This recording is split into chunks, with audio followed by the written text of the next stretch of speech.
Hey everyone, I want to talk about something important today because it's time to get back to our roots around free expression on Facebook and Instagram. I started building social media to give people a voice. I gave a speech at Georgetown 5 years ago about the importance of protecting free expression, and I still believe this today. But a lot has happened over the last several years. There's been widespread debate about potential harms from online content. Governments and legacy media have pushed to censor more and more.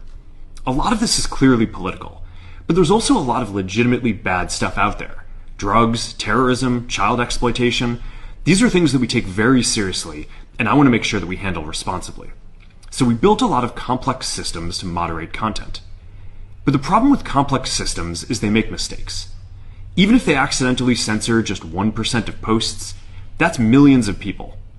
And we've reached a point where it's just too many mistakes and too much censorship. The recent elections also feel like a cultural tipping point towards once again prioritizing speech. So we're going to get back to our roots and focus on reducing mistakes, simplifying our policies, and restoring free expression on our platforms. More specifically, here's what we're going to do.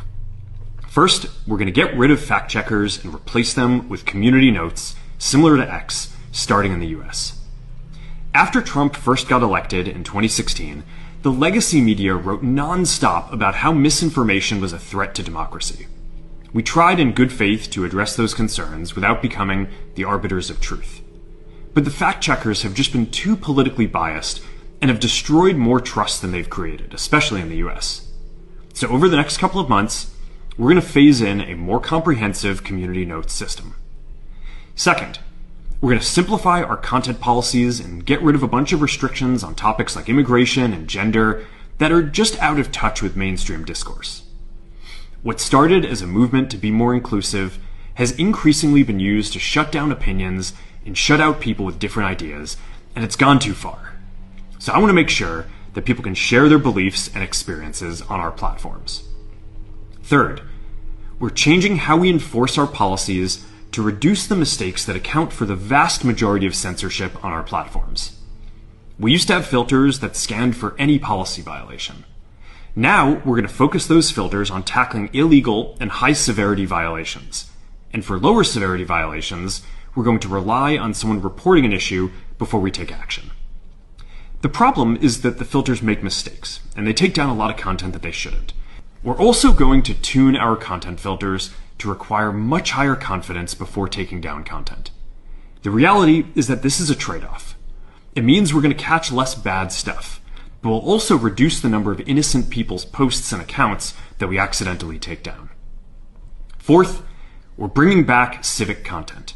For a while, the community asked to see less politics because it was making people stressed, so we stopped recommending these posts. But it feels like we're in a new era now. And we're starting to get feedback that people want to see this content again. So we're going to start phasing this back into Facebook, Instagram, and Threads while working to keep the communities friendly and positive.